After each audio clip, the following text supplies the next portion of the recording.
Hey guys, welcome to the NewBeeCast. This is going to be our weekly podcast by NewBeeDrone. I'm your host, Goose, and with me in the studio today I have... DZ. What is going on, ladies and gentlemen? For those of you who don't know, DZ, aka Chris, is one of the employees here at NewBeeDrone and one of our sponsored team pilots. He does a lot of the engineering and wholesale stuff here at NewBeeDrone. But basically today what we're going to be doing is talking about this new podcast we're starting, how we're going to be handling it in terms of the YouTube channel and iTunes, and then we'll get into what we're going to be mainly talking about today. So why we want to do a podcast is we just wanted to have a kind of sit-down time separate from our live streams, because when we do our live streams, while it's super fun, we get bombarded with questions all the time, so it's very hard to just get on with what we have to say. Don't get me wrong, we love answering your questions, but if we have a lot of stuff we want to talk about, it's very hard because we don't want to just straight up ignore people. So this is just a time for us to kind of spell out all the information and talk about stuff we have going on for you guys to hear. So how we're going to handle it is we are going to be recording this via video and audio for you guys, and we will be posting it on the YouTube channel, so that way those of you who don't subscribe to iTunes or don't want to use iTunes to listen to the podcast, you'll have a way to listen to it on our YouTube channel, as well as see a little visual representation, although most of this is going to be audio related. We're not going to do much effort in the visual department, but it's there if you want. And then we will have this submitted to iTunes, so those of you who want to listen to that while you're driving or wherever, or if you don't care about watching us while we talk because it's going to be pretty boring, you can do that as well.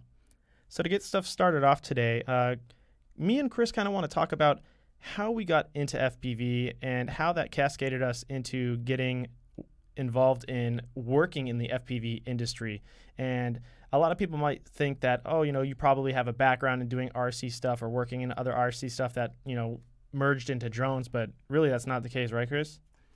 No, not necessarily. I've been a fan of RC forever, started with RC cars and stuff, but as far as drones now. Yeah, but you never worked in drone or RC stuff before, right? No, not really. Yeah, it was all just hobby stuff you did for yourself, Yeah, for the love of it. Yeah, for most people, I know a lot of people in the industry kind of cascaded in working from hobby shops like Steel, for example. Mm-hmm. He worked at a hobby shop for a few years before he kind of got big and blew up on YouTube and started doing all the FPV stuff. So he was kind of in the industry a little bit beforehand, but yeah, for us it was, nothing prior to that in terms of working and stuff. So Chris, why don't we start with you since you're my guest? I think the guest should go first. Sure. Why don't you give us a little background about yourself and kind of, how you came up working-wise and then how that transitioned into FPV where you are now. Okay. I think a good place to start is with passion. Like I said, I've been driving RC cars. I remember my very first RC car. It took 2 AA batteries. It had a cord that went to the RC car. And A cord. You had to follow it around. You had to chase it. It wasn't even wireless. And then when you press backwards, it did the back turn thing because it was only a one-channel. Oh, wow. So it automatically turned. Once I saw that, I was hooked. I tried to modify it. I was a little kid. I was just like, yeah, this is what I'm going to do. What would you have modified it? With one channel? With one channel, just faster motor. Oh, okay. Try to put a different gear on it. Was that, there was no brushless back then. That was like a little DC motor, right? Yeah, it was straight DC. I think it was one of those 570 motors or 550. I don't even know the numbers for those, man. That's too old for me. That's a little bit old, yeah. I'm showing my age now. But yeah, that's where it started with a passion. And then as far as work, I've done everything under the sun, from canvassing, door-to-door sales, radiation safety technician. I was IT in the military. If somebody's done it, I've probably at least tried it. I've done quite a bit in my life. But most recently, I was in the military. When I got out of the military, I got my degree in computer information systems. Started doing contract work for the military, so I worked on a few bases. I don't know. It was a good living and everything. Just wasn't as fulfilling as I was hoping. So you didn't feel passionate about it per se? Yeah, of course not. I was still flying my RC toys on the weekend and wishing I can find a way to do that. Let me ask you this. How far into FPV did you get before you started working with us at NewBeeDrone? So I was fairly deep into FPV right before NewBeeDrone. I was doing this thing on my own where I was making frames and selling ready-to-fly kits. It was called DZ Drones. That's kind of where I got my name from, was DZ. And then before that, I was working at a couple hobby shops trying to help them out. And then that was the Perrier can, for those of you wondering. Sponsored by Perrier. Just hear a little all of a sudden. Yeah, before that, I was working with another gentleman. He was trying to find like industrial uses for drones, and I was helping him with that kind of stuff. Was his name Mr. DGI? It was not. Oh. Archie. Mr. Archie. What's going on, brother? Isn't that a comic? It is. Yeah, Archie, the but comic. I wasn't working for the comic guy. Not related? No. Okay. So yeah, after I saw the commercial side, I was like, that's cool, that's fun, but it's still not my passion, right? I tried to go a little more specific, so I got into FPV drones. After I went to Drone Nationals 2016 with my buddy Ark Nabbit and Chris Wang M3. Oh, you knew Manny back then? Yeah. Oh, wow, I didn't know you guys went back that. For those of you wondering, Manny is one of our sponsor team pilots, Ark Nabbit, and he runs a lot of the local race events, and he also runs a little race announcement kind of gig team. I don't know what would you call that? I would just call them Good Times FPV. Yeah, so the little company they have is called Good Times FPV, and they have a really nice setup for doing live racing announcement with PA system. They have all the receivers so they can show all the DVR of all the pilots. It's a pretty good setup for, two guys that just do it on the side, And those dudes are super passionate about it. Yeah, they're just following their passion. Yeah, and Manny's made his own personal setup using this giant Pelican case. Like, you think it would be for like a 50 cal sniper rifle or something. Right. But you open it up and he's got like monitors that flip out. He's got like a computer system, the PA system, the mixer. I forget how many receivers are built into all the of box them. too. all the receivers. Yeah. Dude, he has so many antennas. It's pretty crazy. Yeah. But yeah, so if you guys are wondering, Good Times, what is that? GoodTimesFPV.com. FPV. I'm not sure. Look him up on Facebook or Instagram. Good Times FPV. Yeah. Anyway. So I went with them to Drone Nationals 2016. That's where I met a few people. That's where I met all the. Was Steele there back then? He was. Yeah, back when he actually used to go compete at stuff. Yeah, Sharpoo was there. I was talking to Sharpoo, and he was Papa talking about how he Sharpoo. would get nervous when he was shaking and stuff. Those of you who don't know, you might be a little too new to the hobby, but Sharpoo's basically like the grandfather to FPV. He was one of the first guys that started really posting up GoPro videos and stuff of his flying. But I mean, back then it's like. He was using the 250 size, quads and the original like GoPro Hero 3. The equipment back there was absolutely terrible. It would be hard to shoot like a gap. Like if you went through a doorway, people were freaking out. Oh my god! Yeah. I remember like seeing him go through like a window. The hole. Yeah, and it was pretty big. Like nowadays it's like nothing. But back then I was just like, dude, I will never be that good. I will never be that good. It was crazy. But so he's a really big guy in the industry. So it's a privilege to be able to say you've been able to fly with him because he has a full-time job. He's actually one of the lead animators for DreamWorks. So he does that full-time now and just doesn't have time for FPV anymore, unfortunately. But yeah. But after that 2016 trip, I decided that's what I wanted to do, and I kind of made whatever sacrifices I need to, made some financial adjustments, and then try to do the whole DZ drones thing on my own. Did pretty well. The issue was trying to fulfill everything. The demand got too crazy. Really? So I mean, usually that's a good problem to have, Yeah, when you're not trying to do it alone. Then I tried to look to bring people on board to help, and then it was just a disaster at that point. Were you on your boat at that time? I was, yeah. So I was designing, cutting, printing 3D stuff, and like cutting carbon fiber like on my boat. Yeah. So for those of you who don't know, Christopher over here, aka I'll call him Captain Davis because he does have a boat, and it's a big enough boat that like it has rooms and stuff. You can live on it. So you were doing this all out of your boat. Out of my boat. And I mean, it's not a huge boat. It's got rooms and stuff, but I mean, it is not something ideally you would set up to do CNCing and like 3D printing and stuff. So like, how are you managing that in your boat? And that was the thing. I get kind of bullheaded. I get hard-headed, and when I want to do something, I just do it. Like I made the sacrifices. We moved to a boat so we can take the chance to try to do it on my own. And then on the boat, I was just why a boat instead of like an apartment or something? San Diego prices. Is the boat really that much better? It's that much cheaper, better. The lifestyle is super dope. If you get stressed out, you look outside, you're on the water. Yeah, right there. I mean, that's one of those things where like you're passionate about the ocean and stuff too, right? Yeah, I wanted to do that for a very long time, and then the missus decided, sure, let's give it a shot. And as soon as she said that, I was shocked. that's like it took me less than a month to find the boat that we got, and it was a pretty good. Dude, price. I spent longer time than that looking for shoes. Right, and in that time we also moved to the boat too. So it's like once wow. we make a decision, we just kind of go for it. I mean, I guess there wasn't that much to carry on to the boat, right? No, we had to minimize quite a bit. Yeah, and then do you probably still have like storage and stuff? Yep. We have a storage. I don't even know why we pay for it. It's all the stuff that we don't really care about. But that's just how dumb I am. Yeah. So, what all is the equipment you had there? You had like a CNC cutter for the carbon. Yeah. So I designed. I made a CNC machine. I did all the programming and stuff on it. Just an Omega. I had a CNC literally like 6 feet from my bed. So it kind of drive me crazy at night when I had an order and it was 2 So you'd be cutting that at night. At night, because dude, those are loud. Well, at least the one we have here is loud. Yeah, I mean, I made the bed underwater, so it helped a little bit, and I got a new spindle.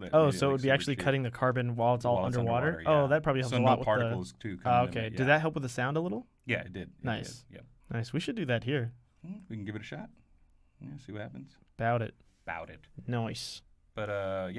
in the meantime, I was going to all the meets and stuff that we have down here in San Diego. Develop a relationship with Max, who is one of the co-owners of NewBeeDrone. Former engineer too. Yep. And we both had that passion for designing, flying, and stuff. So your idea was basically run a FPV shop, a FPV engineering, design, and manufacturing facility out of your boat. Yeah. Are you out of your goddamn mind?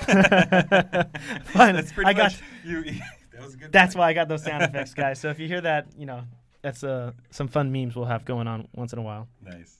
So yeah, as you can imagine, I got overwhelmed pretty quickly once. So how popular were you? I mean, like how many orders were you getting and stuff? It wasn't like a super substantial amount. It's just it was only me and all of like the equipment that I had made. Yeah. So like if you're cutting a full sheet of arms or frames or something, and then like halfway through the CNC snaps or like something happens. What do you mean snaps? Like the drill bit? The drill bit, yeah. Oh, okay. Not the drill bit, but whatever you call it. Can you even stop at that point, or is it like it doesn't know that it depends snaps? on how your CNC is set up. Mine, I would have to try to find the exact same home position. Yeah. And start it all over again, and a lot of times that didn't work. So like, and then like the whole sheet's gone. Yeah. And then I was just a one-man shop, like on then what you do after that? Just take the carbon sheet, dump it into the ocean. Never. Just kidding. No, it's just we'd look at it and cry for a little bit and be like, oh, we lost all that money. So how long would it? Let me ask you this: what was the average turnaround time for you to make like a full set that someone would buy? Like if they want to buy a full frame kit, were you selling just the frame, or were you selling like a whole like ready to fly kit with a case? Like you were building it I was and building everything it by hand on the boat also. Okay. All right. Well, we got an assembly line running on there Right. too, I guess. Why not? Right, yeah. So how long would that take you to do just like one? Dude, I mean, it really did vary. In a perfect world, like 3 days. Wow, 3 days for one. And these are not big frames. Like no, they were tiny. What size is it? 3 inch? Yeah, up to 3 inch. 3 inch. And this is before the days of like 16 by 16 stacks and stuff. So what was the electronics you were using? What year was this, by the way, just for people to know? 2016? 2017. Okay. So there was only one motor choice that was like quote unquote small. It was Emax? 1103. No, it was like an 1103. It was terrible. There was no. Who made it? DYS? I think that the first one I tried was Raystar. Do they still even make motors? I believe they do. You know what? Brady uses those motors sometimes, I Really? think. I think he's sponsored by them. Maybe, I don't know. I don't know. They weren't like super high quality, and then I couldn't even find propellers for that thing because I was trying to push the micro boundary. I literally had to talk to Luke. Shout out to Luke from GemFan.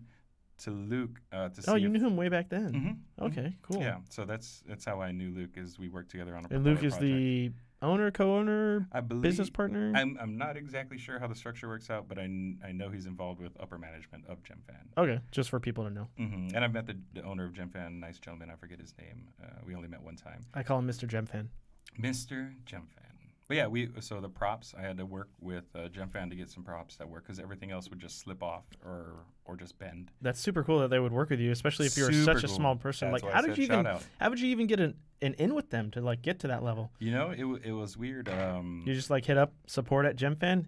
I need help.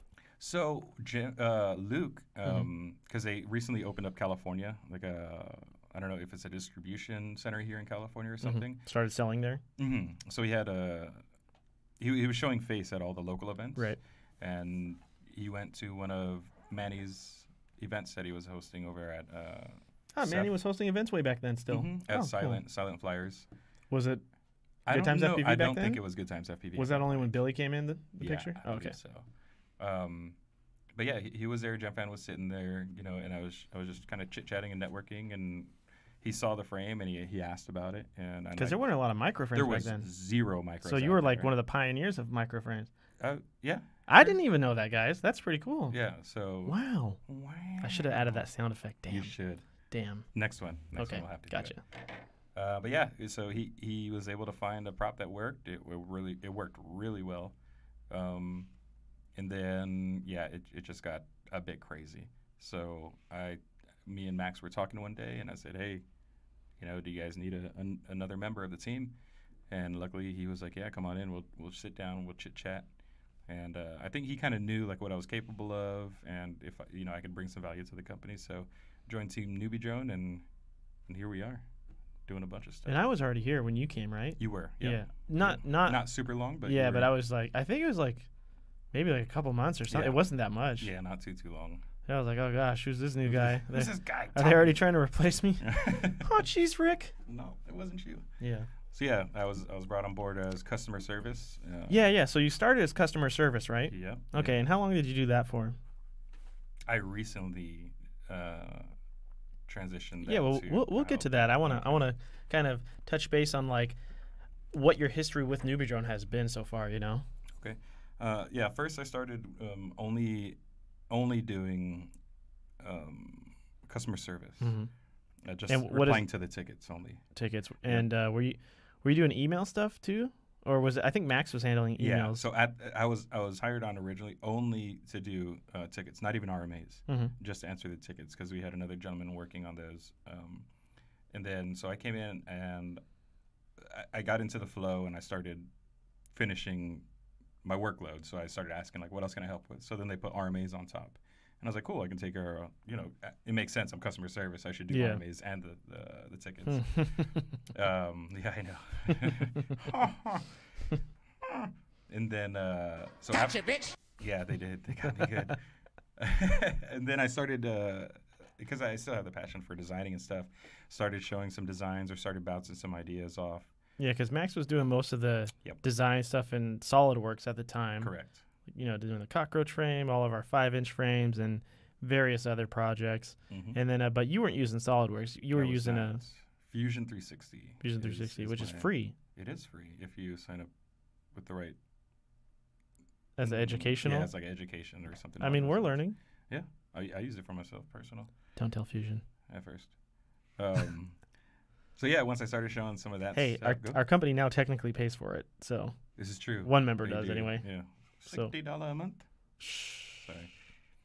So after that, started talking like sales. Started talking. So NewBeeDrone recently went through. I guess you can call it restructuring. Would you call it restructuring, or just like refocusing? It depends what you're talking about. So, like I got transitioned into like more sales.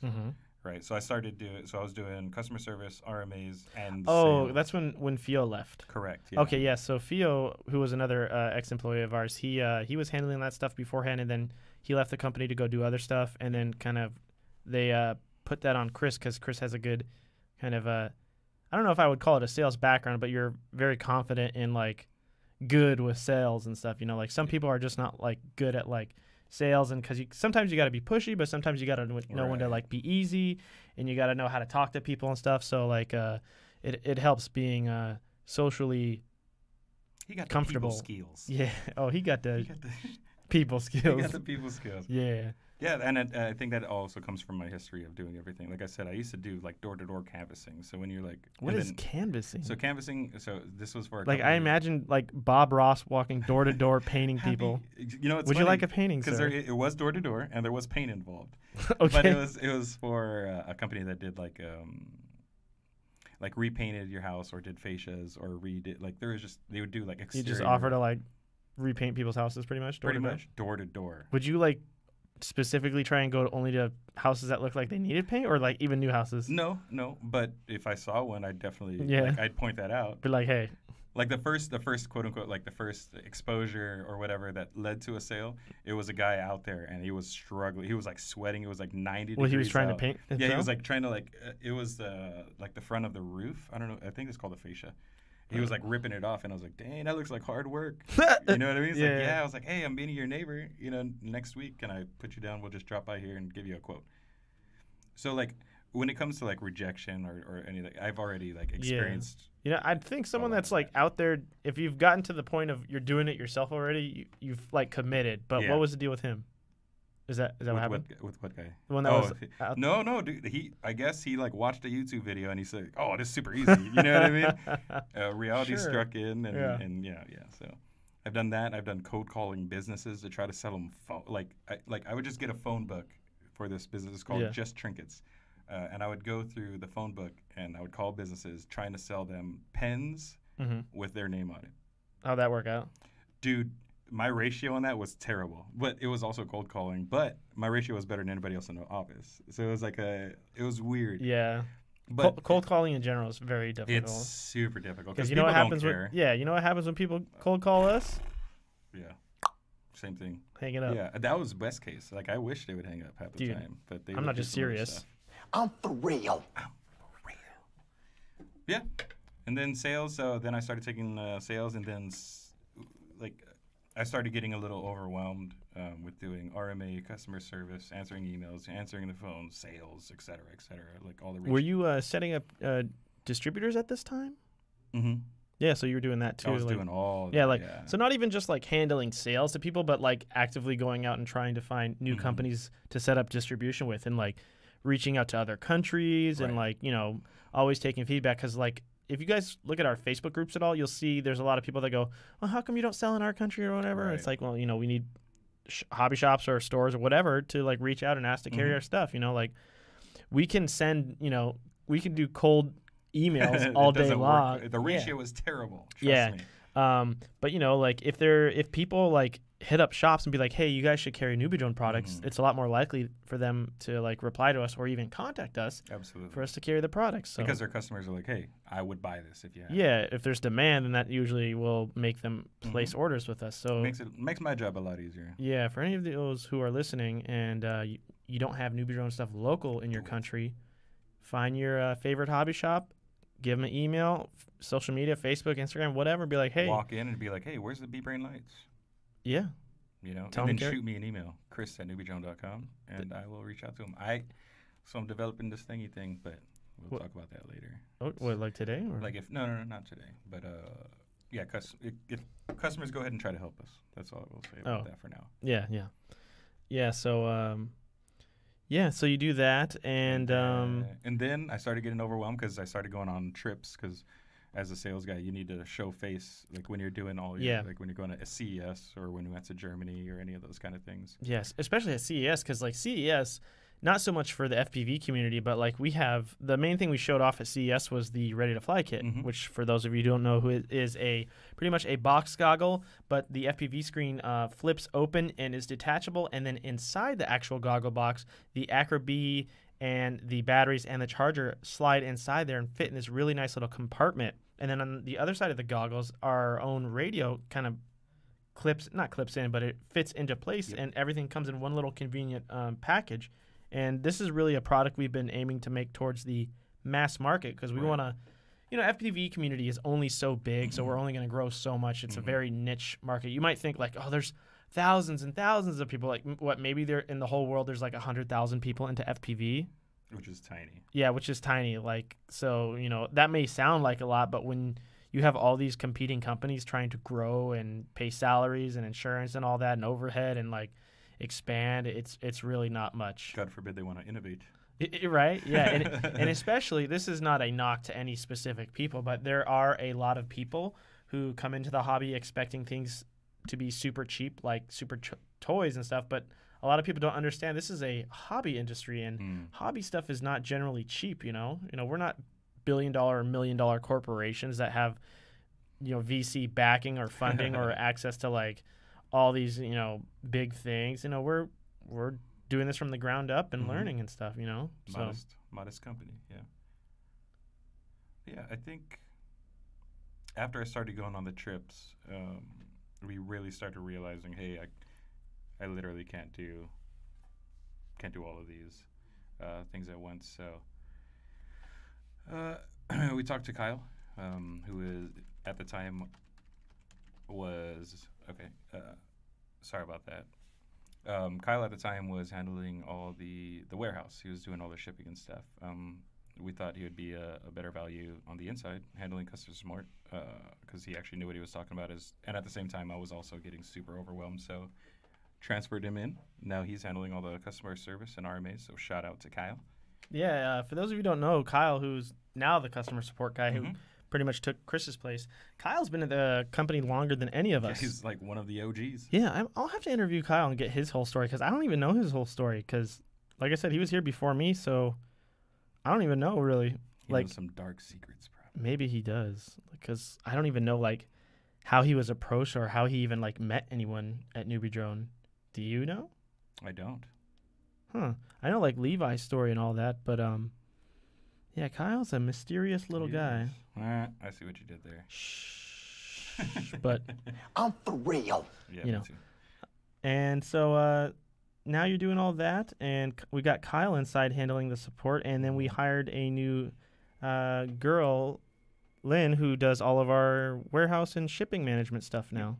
Yep. And you know, she's been chugging along, doing pretty good. Yeah, she's doing. And you know, it's kind of funny. We make the joke that Kyle, he wasn't. Well, maybe I just make this joke, but he was an outside cat because he used to work in the warehouse for so long. So he'd have like the speakers going all the time, and he'd like work in his tank top all the time, just like packing up stuff, rocking out all the time. And then he had to like come into the office where it's a little more relaxed, a little more formal, casual and stuff. So he couldn't like be rocking out with the speakers and rocking the tank top all the time. I mean, I think he does sometimes, but I think he's tailored it back now to more office appropriate wardrobe per se.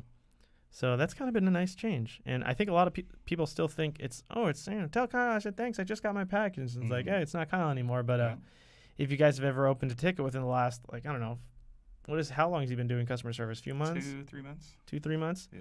Oh, that's cool. That'll be Kyle. Yeah, Kyle. So Kyle's the one answering all that. So, we got a few more minutes of you kind of telling us what, your story about here is now. And have you found that there's any kind of struggles with the new position that you've had, or what's the biggest things that you've had to adjust versus, what you're doing beforehand? The hardest. Managing the correct expectations. And that comes with, especially like on newer products.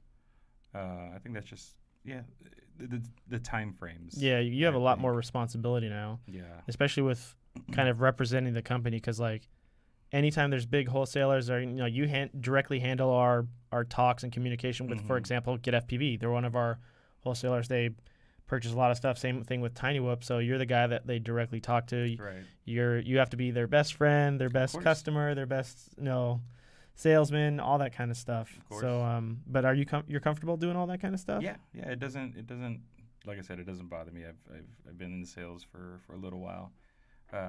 So we're just developing new systems to make things more efficient, because I mean it's a growing pain. Right. It is a growing pain. And I'm new to the position, and there wasn't systems in place before. So we're going to put systems in place now, make things more efficient, make things a little simpler. So when we do keep growing, I can do more projects like this bad boy that we're working on. Yeah. And those of you who are just listening on iTunes or the audio only, we've got our brand new prototype of a racing frame we're going to be coming out with. And this will be a budget racing frame. We're not set on a name yet, so I don't want to say anything, but those of you watching on YouTube right here, I'll kind of give you a little sneak peek. It's going to be a very simplistic frame. It's kind of inspired by a lot of racing frames, but we try to do our own kind of designs and stuff right there, but very simplistic and very budget friendly. Yeah. So And super easy for. There's a lot of space on it for those that can't see it.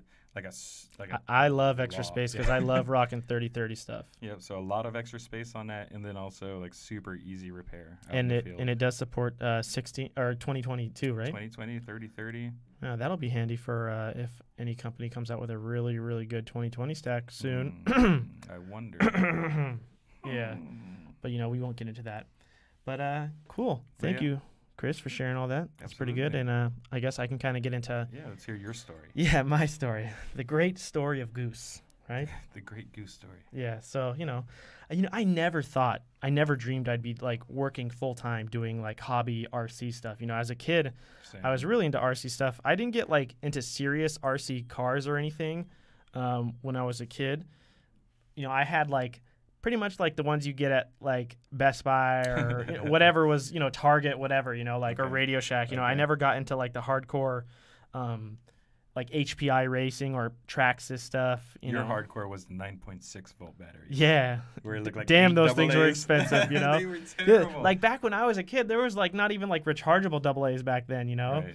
And my dad would be like, "What? You bought another pack of AA's? What are Sorry. This is exactly what my dad would say. What are you doing? Yeah, anyway. So, and I always thought remote control stuff was really cool. I even had this one robot. I don't know if any of you guys listening will remember, but it was this thing called the Rad Robot. And it was this like white gray plastic robot, and it had tracks for the drive system, and then it had these two arms that would open and close, and the whole thing could like pivot its body up and down to pick up stuff, and it had like a remote voice thing where you could talk into it and it would transmit it. And this is all like analog stuff, like it had the little metal wiggly antenna, it's like, and it was the coolest thing ever. But man, I miss that thing. That was probably like the coolest RC thing I ever had before I got into big time stuff. So then like when I was around, I want to say like maybe 14, maybe even earlier though. I think maybe even earlier.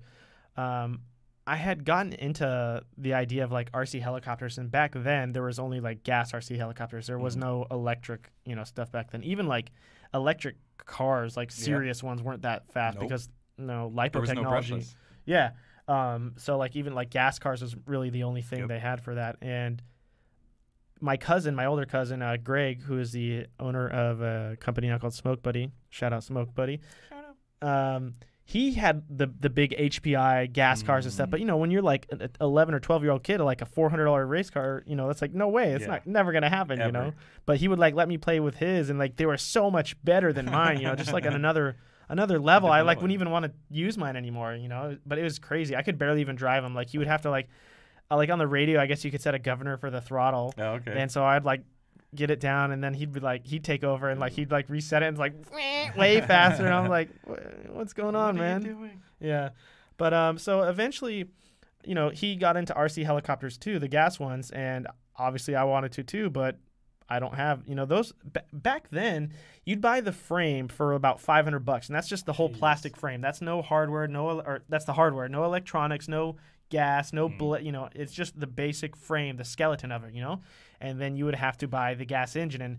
And the engines back then, I don't know if they're still popular now. Probably are. The OS Geiken. I was gonna say OS. Yeah. With the blue head. Yeah, that was the Hyper. Yeah, we'll get into that. But yeah, and then you had to have like a little muffler, and then you had to have like the blades, the servos. It was all like Futaba was the main. I think Futaba and High Tech were the main. Electronic guys back then. You had to get the big giant Futaba receiver, and the gyro, everything. And it was like, no way. Like a full build was like almost $2,000 for all that stuff back. Back in the early 2000s. There was no like Banggood really or anything back then. So one day, my dad was a general contractor at the time, and he went to go do some construction at a guy's house. I think he was replacing some windows or a door, something like that. And he comes home one day, and he's got this RC gas helicopter, like a fully built one. I was just like, what? I'm like freaking out, like what's going on, And he goes, oh, this client of mine, he had this, in his house. The guy was like into RC stuff, and I traded some of my labor for getting this thing so we could get into it, because like we didn't know anything about it, So like, in hindsight, the helicopter he got was a terrible helicopter. But yeah, he brought home this thing. It was called the Baron 30. Okay. I don't even remember the company that made it, but yeah, I mean, it was okay for the time, but it was just like not not like a 3D helicopter or anything like that. Gotcha. I think that was like before, like this was a 90s helicopter, you know, and I had like, it's just like magic to me, you know, like I didn't know how like all the servo linkages, like I saw it all work and like how it changed the pitch of the rotors and like it looked so cool, but I had no idea how anything worked. And like we got a radio that came with it and the thing, so like it was basically like a ready to fly package, you know. And so I just remember like he got it home, but he said, "Oh, there's something wrong with the tail rotor." The guy said, and like he couldn't find like a replacement part. And what it actually ended up being is there's a little angle joint thing that changes the pitch for the tail rotors, and that little servo, the little hinge on the back where the tail blade is that like had snapped, so the linkage couldn't connect to anything to move the pitch of the tail rotor blades.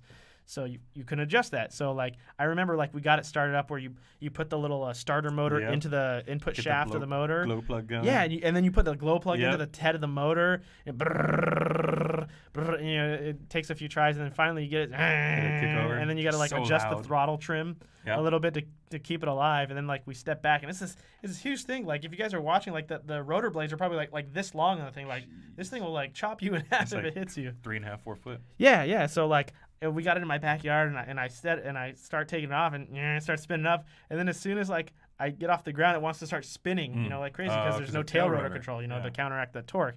So I set it back down, and then turn it off and figure out, oh, the linkage is broken on the back. We start calling around hobby shops and stuff because, you know, back then, this is like late 90s or early 2000s. I forget what year it was, but there was no Amazon, there was no like really online hobby shops or anything like that. So you like had to call local places and find, and like everyone we called and talked to was like, oh, that's a really old helicopter. They don't make parts for that anymore, you know. So no wonder the guy hadn't you know, like tried to fix it. And back then there was no 3D printers. I was gonna say nowadays we just 3D print. Oh, dude, it would be so easy, man. We could make that on Tinkercad. Yeah, Tinkercad. It's a stupid little angled elbow thingy, but. Yeah, but man, like it like kind of like devastated me because like we call even out of state places, like no one had it, you know. So like after probably owning that thing for 6 months and just kind of like learning about it and figuring it out, like we'd go to like the local flying fields and clubs and stuff with other people. I had my AMA way back then, even before FEU was like, you need an AMA. And we learned a lot of stuff, and there was a lot of other people. They were flying helicopters that were like by Thunder Tiger. Okay. So like the Raptors, 30, 50, 60. And I actually met a dude named Alan Szabo, who's one of the top 3D heli pilots in the world. And he was a really helpful guy. But eventually, you know, we found out, you know, we're not going to be able to find parts for this thing. So like, even if we did find that part, the first crash, there's nothing left, you know. So like, there's no point to invest any more money in this thing. It was like, okay, it's a little learning tool. So what I ended up happening is we put it up for sale, and there was a guy that had like a bunch of them, but he was buying them because there's no more parts. So he literally bought it just for the parts. Nice. So we sold that, and then eventually it was either Christmas or my birthday, I forget. My dad ended up buying me a Raptor 30, which is a really small size motor, like a 30 size class motor. And we built that, and we got that flying, and we flew that for a little bit, but it was just like very low on the power. Like it was a very beginner, and I outgrew that within like a month. I was like, this thing is just not fast enough. So then eventually I upgraded to a Raptor 50, and that's when I got the OS Geiken 50, the Hyper, I think it was called like the Hyper Max or something. It had the blue head, the blue heat fins and stuff. And I ended up decking that thing out. Like I got like I think the company's called VMAX blades, or I don't remember, but they were like carbon fiber rotor blades, which are very expensive, especially back then. That was like state-of-the-art stuff. We had like all CNC aluminum machine rotor head parts and stuff so that they wouldn't break in crashes and stuff. And I had like a custom fiberglass canopy painted that looked like super dope. It was sweet. And I was flying it at the field one day, and I just remember flying kind of like low to the ground, just going like straight level, and then all of a sudden just like nosedived into the ground. I don't remember what. Maybe it was me, but I was doing like slow flips and stuff, like getting the hang of it. But when it went into the ground, it just like destroyed a bunch of stuff. Like those rotor blades were like $300 just for like the rotor blade sets. You know, think about it. It's like a piece of carbon fiber that's that thick and like this, and like shaped like a blade, and then two of them. And then that was back then. So manufacturing process was way different. Yeah, there was no like 3D printers to test stuff. You know, they just like sent it to the mold place. Try this. Like, please. I hope it works. You know, or they would make it with clay. You know, And to do the repair, it was going to be like $800 for the parts, Oh. you know, because like the rotor blades were $300, the canopy was destroyed, some of the linkage got bent, so we had to replace that. The tail rotor had a crack in it. You know, it's just like all the parts added up to like, you know, $600 or $800, something like that. And this is like when I had just got into high school, and I was like, dude, I don't have this kind of money to like keep fixing this thing. And my See dad how was lucky like, you are, FPVers. yeah, my dad was like, hey man, like I'm not gonna just pay for this stuff for you. Right. You know, you gotta work for it. So I was like, all right, so like. I don't even remember what happened to the stuff. I think I sold some stuff, sold some of the parts, and then the rest of the stuff I just like tossed out because it was kind of like junk. But yeah, I kind of got out of RC stuff at that point, and then, you know, after that I went through high school. In high school, I got really into cars. So my last 2 years of high school, I took automotive or auto shop class or whatever they call it. I forget. I think it was auto shop. Yeah. Something like that. Yeah. And right after I got out of that, I went to trade school for automotive engineering, UTI, Universal Technical Institute. I did. I was thinking about going to UTI. Yeah, don't do it. No. don't- I mean, don't need you that. learn good stuff, but it's not worth how much it costs. Like, it depends. Like, I ended up having to pay the full price because my parents made too much money, right. which was barely just enough for us to have a house and like feed me as a kid. You know, like my parents were not rich by any means. Like, I wasn't poor, but you know, we're just very average. You know. Right. But apparently, you know, like paying all your taxes and contributing to society, you know, shame on you. You shouldn't get any financial help, you know. Yeah. Struggle. Anyway, that's a whole different discussion. Indeed. But so, you know, I went through UTI, ended up graduating. It was, you know, 2 years. And after that, I started working. Before I started working for Subaru, my dad at the time was a helicopter pilot, and he had been for a while. That's kind of how we got into like RC helicopters to begin with, It you know. makes sense now. See what I'm saying? It all makes sense. Yeah. And so at the place he was doing tour flights in, I started apprenticing to get my A&P license, which is airframe and power plant license, to work on aircraft. Okay. This, I don't know if it's a different term for working on airplanes, but that's what it was called for working on helicopters. So Okay. I'm assuming it's kind of the same. You know, you just go into a different specialization of it. But so I did that for about a year. And then the place I was working at, the director of maintenance, he was like, oh, they hired a new one. And then when the new one came on, he saw that I was an intern. And he's like, oh, you're an intern. So he cut my hours in half. And I was like, that's not going to work. So like I kind of gave up on that dream because you have to do like 2 years of on-job work experience if you don't want to go to school to get your A&P license, because it's like, oh, that's another $40,000. No thanks, you know. So I was just going to do on-job work experience and then go take the test. But so since I couldn't get enough time, it would have been like another 3 years before I could get like the ability to go test with the amount of hours I needed having work experience. So I just kind of was like, dude, I'm not going to wait to make like career money 3 more years after. Right. You know, I already went to school. That's enough. You know. I paid my dues. Damn it. And so anyway, so right after that, I was like, okay, you know, I'll go work on cars now because I liked both. So I went to go apply at Subaru of Las Vegas, and they pretty much hired me on the spot. They called me back the same day. I think they were like really impressed that I'd gone to trade school, because there's a lot of like, it's not a requirement to like go to a trade school to be an automotive, you know, a mechanic or anything like that, but I'm sure it helps. And then they saw that I apprenticed as a A&P helicopter mechanic. I think they were like, whoa, you know, probably pretty impressed by that. He can do that. Yeah, right? Man, if he can fix a whoop-de-doop-de copter, maybe he can fix a car. But and that's why you hired Whoops.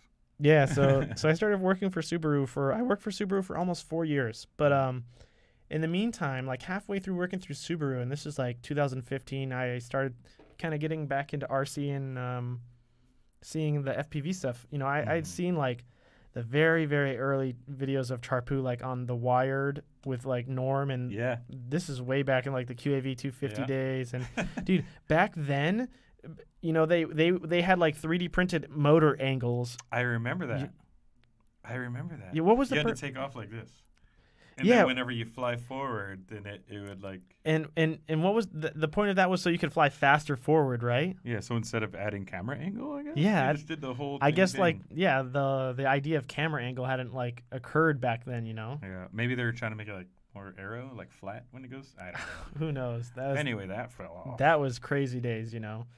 I remember those. So yeah, and I saw that stuff, but at the time there was no like real information. Like he had the full Tyrannus X9D, and then like this whole carbon fiber monster with like wires everywhere, because there was no like all-in-ones or clean stuff. Yeah, It was like no. super DIY back then. And then like every component was individual. The Yep. VTX, the flight controller, then a PDB, you know, the receiver. If you wanted OSD, they had OSD chips. Remember that? Yeah, You had to put a I separate remember OSD like chip. something called like OSD minimum chip Yeah, or something the like min, that. yeah. I could never get it to work though. Like I couldn't figure it out.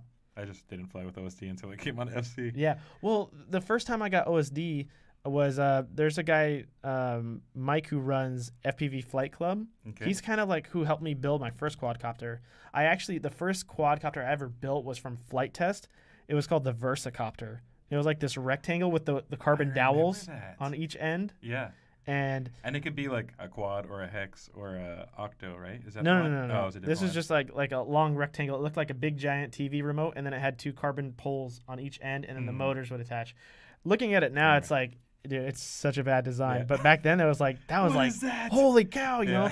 Yeah. And like the whole bottom of it was the PDB, so like everything would solder to like the body. And now we know that having the body be the PDB is a big no-no. Not the best idea. Yeah, but I mean back then it's like that was the shiz, you know. Back then we were still trying to figure everything out. Yeah, and so I tried to make that, and then it just I don't know, it just never worked. I never finished it. Oh, you know what? I started doing that, and then finally I started finding out more info about like what Charpu was flying. He was doing the QAV 210 back then, and it was such a better quad than this Versacopter. You know, no insult to Versacopter, but it was just, you know, It wasn't the same level. yeah, you know, we had evolved since then. And so I was like, oh man, you know, I need to get that. So I pretty much copied the build of Charpu, and I got all that stuff together, and I got my first build. And amazingly, like, I really didn't know about the wiring too much because there was like no info. There was no Joshua Bardwell back then. There was no Right. Rotor Riot back then. You know, there was this was before Beta Flight. This was Clean Flight. That's like you had to go in like RC groups, and that's the. I wasn't even in RC groups. I didn't even know about RC groups, dude. Like, literally, the best thing I found is like going on YouTube and then like email. Like, I remember emailing GetFPV back in 2016 and being like, "Hey, I want to build a Charpu build. Like, can you tell me like what parts I need and what each of them does?" Because I literally like didn't know. Nothing. Like, I didn't know. Like, I'm not dumb, but like there's no didn't know. reference for anything. You know, like. I was like, I didn't know, like, you get a flight controller and then the ESCs, like, I didn't know you need a PDB. Like, I didn't know, like, back then you'd have to have a separate board just to power stuff, you know? Oh yeah, because they didn't have in the built-in BECs and stuff. Yeah, you so had to get a like, BEC BEC. separate. I remember. You had to get Palulus. Yes. Yeah, like, it's Dude, crazy. I had a Palulu on my first micro that I built. Yeah. Imagine Just to go down to, like, 5 volt. Imagine how like stuffed that little build Dude. was back then. Yeah. 2017. Do you remember how big VTXs were back yes, then? I sure the heck do. I think the first VTX, okay, the first one I got was from Lumineer, which was not that big, small or big. It was, you know, the size of like a Matchbox, a little smaller than that, you know. But the big ones that like when I first met Mr. Steele and Chad, they were running the Immersion RC one, which was like a long little. I think we have one in. Yeah, like, we the still have one. graveyard, yeah. But it's so long, but like back then I was like, oh my god, that thing looks like state of the art. Like Right. NASA must have made that, you know. And yeah, I had no idea that like each of these things like they have a voltage rating, so you can't like go over it. Like, you know, it's just like there's no instructions for building anything. You just figure it out. And I ended up blowing one of those, and those were like $60 when they first came out. So I was like I plugged it in and I heard a little, you know, when I plugged in. Try to smell. And yeah. And then I was like, oh man, that's not good. And like I would call Steele. I was like, dude, I think I just did this. And like I'd send him a picture of it, and he'd like point out one component's burned. He's like, yeah, dude, you just burned that thing. And I was like, oh damn. And he'd be like, you need to hook it up here and here and here. I was like, all right, thanks. But yeah, it was a really struggle. Like if you guys think it's hard watching all these YouTube videos where we show you exactly what to do, and there's like wiring diagrams and everything's plug and play, like you have no idea like the struggles it was back then. Like, and everything was expensive, like to fully build, because there was no like discount motor brands or anything. It was like you buy the Lumineer QAV 210 frame, which was like $120 for that small little frame, you know, and then you buy the Lumineer motors, because there was no like cheaper motors back then. Lumineer was one of the first people making those kind of brushless motors with those stator sizes and stuff. And of course, there wasn't a bunch of people on YouTube using a bunch of different stuff. So you're like, oh, I want to use what he's using because I don't know if it'll even work or whatever. The ESCs will handle it and stuff. And dude, my first ESCs were like 15 amp ESCs. I think I was like 2203, like 2000 kV. I don't know, 2100 kV. They were like really underpowered. Yeah. And yeah, it was just a struggle. So it kind of amazes me that I stuck with it so long, because like a full build for something like that was like $600 back then, you know, and then you mess up a few things just trying to build it, right? And then like that discourages you in itself. Absolutely. And you're like, do I keep spending money on this because I don't have any resource? And like, I think GetFPV was too small at the time. Like, I know now working at a company, like they can't just like sit down and type to everyone and be like, oh, here's how you build, you know, like it's just not physically possible. Right. So, but luckily, I actually met Steele Davis, Mr. Steele, Chad Noack, and Charpoo at the time. And then Steele was a huge resource to me for like learning stuff, even though he had just switched over to KISS at the time. But he still was like a huge resource for helping me. I kind of like bugged him a lot back then because I was like, dude, I don't know anyone else, you know. Sorry, Steele. Yeah, so eventually when I got to the point where I could like, you know, fly and I knew how to fly good enough, I got a GoPro and I slapped the GoPro on my quad. And no one's going to believe me, but I think I was one of the very first people ever to put a GoPro session on a quad, because the Session 4 came out and Steele was flying the Silver 4 or the Hero 4 Silver Edition at the time, or the Black Edition, whatever. And when the Session came out, everyone was like, oh, like mad hating on it, like, oh, that thing's the image quality is bad, like I compared, like blah blah blah. And you should look up a date that you did that, and that somebody can challenge you. Yeah, maybe, but I mean, what's to stop them from just saying I did it before? Just video proof. You have to show us a timestamp. Oh, yeah, maybe. But so anyway, I did that, and then I started posting like YouTube videos on my channel, and then something happened, and I ended up,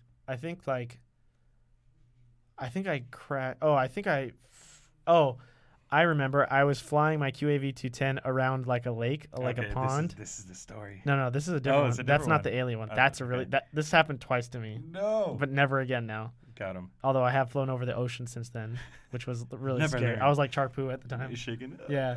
So I was flying around this little pond, and this was before like, you know, beta flight or like air mode and stuff was even instated, I think. Maybe it was. I don't know. But it was just acro mode, I think, at the time. And I don't know what happened, but I ended up going down into the water, and it like fried everything, you know? And I was like so discouraged. I was like, oh my gosh, I just spent all this money and now it's all dead. And I was just like, and I didn't have anyone local to fly with. You know, Steele, Chad, and Charpoo, they came down for a weekend event, and then they, went back to Atlanta or wherever. I think Charpoo lives in LA. But so I didn't have any like friends to fly with, so it was like really discouraging to like try and build it all back up and put in the effort. And at the same time, I was really into cars. I had like a Subaru STI at the time, so I was like putting money to that, building that. And then it's like, oh, now I have this other FPV hobby that's like trying to take my money. It's like I have to like choose my hobbies, you know.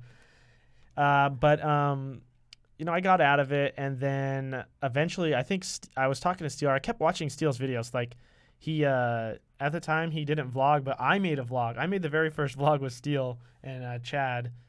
And Charpoo, man, I don't have it anymore. It was on an old YouTube channel. I really wish I still had it. But that really motivated Steele to actually start vlogging. So I would like to kind of claim I'm the inspiration for Steele to Steele, is this vlog. a true story, I'm responsible for part of his success, you know. But anyway, so I was like, all right, I'm going to get back into it. So I was looking around for a Tyrannus X9D again, and like they were sold out everywhere. Get FPV, no one had it.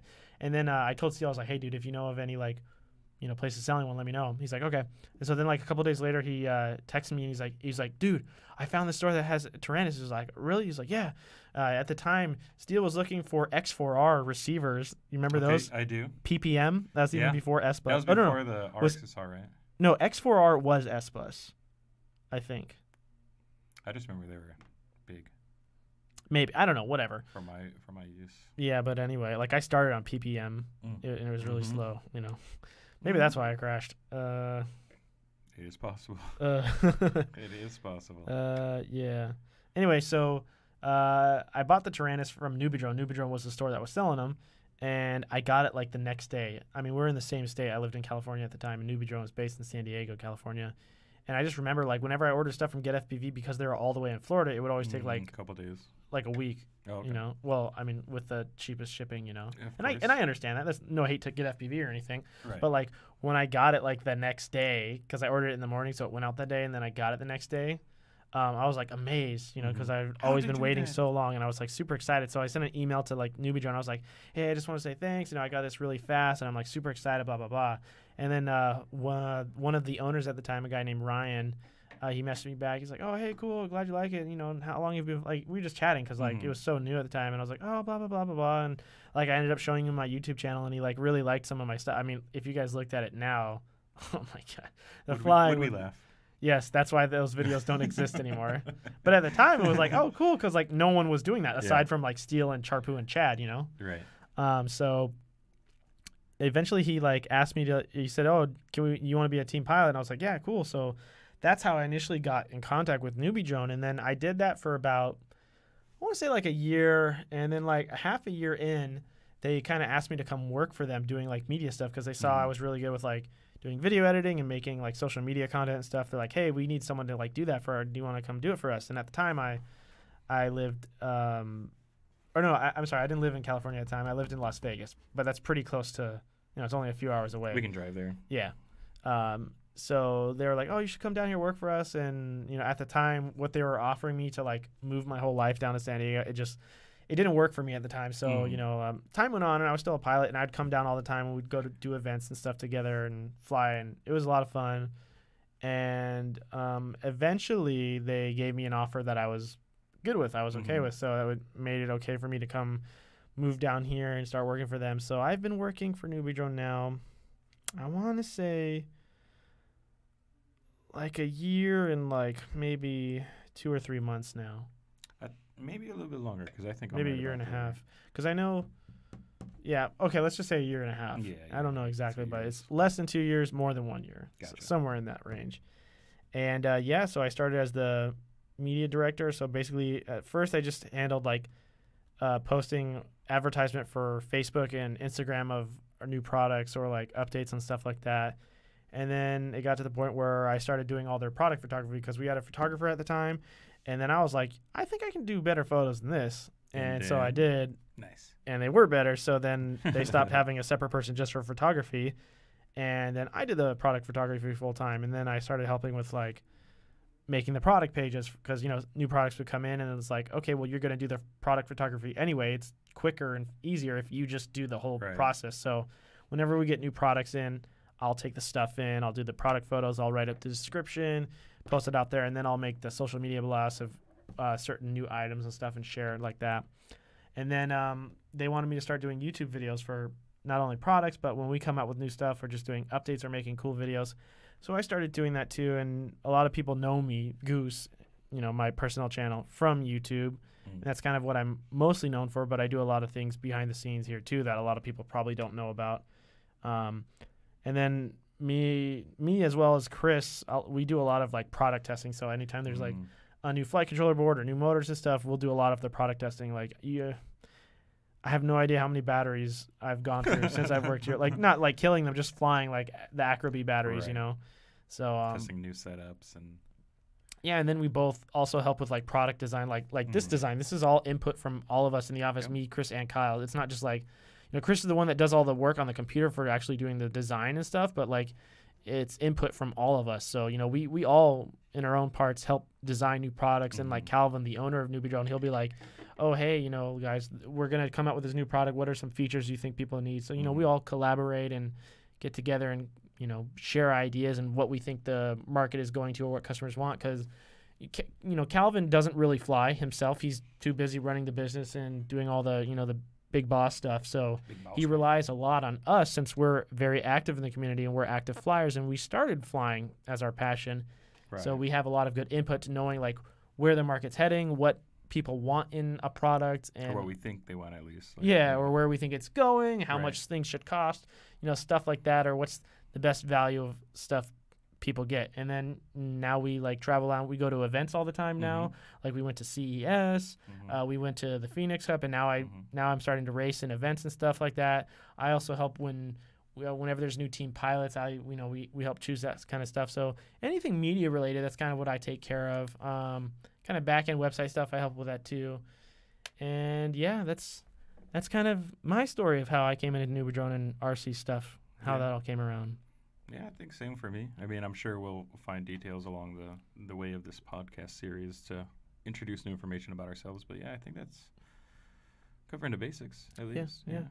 You know, and I gotta say it's a lot of fun. Like it's not like I could probably make more money doing the automotive stuff because that's like, you know, backed by a Subaru, a big billion-dollar corporation and stuff doing that stuff. But honestly, I have a lot of fun doing what I do. Like I've never really had a job where like I wake up and I'm like excited to like see what's going to happen in the day. And I'm not like dreading, oh God, I have to go to work, you know? So, it's like I gotta, you know, all the jobs I've worked, even when I've made more money and stuff, eventually, even if you hate something, the thought of the weight of hating to go into work to do something and looking at the clock every 5 minutes is worse than making less but enjoying what you do, genuinely enjoying what you do, you know. So anyone that's thinking of getting into FPV, if you're passionate about it as a career, you know, even if it's not the best paying thing, you know, just I would say think about, you know, what makes you happy, because I think in the long run, you know, that will be more fulfilling. You know, if you're not happy and you have money and then you don't have any time because you work all the time to enjoy it, what's the point? You know, at least like when we go on events or trips and stuff, it's really cool memories. Like probably the best memory I have is when we went to Rotorite Rampage. I mean, that was kind of a cluster mess, but it's still a really cool memory I have, and I love that. But yeah, I think that's about it for this segment. We've just reached an hour, so I think we're going to close it out. You have any last things to say, Chris? Stay props up, dudes. Stay props up. Stay props up. All right, you guys. Thanks for tuning in to the NewBeeCast podcast, and we will see you next week. Episode 1 is here.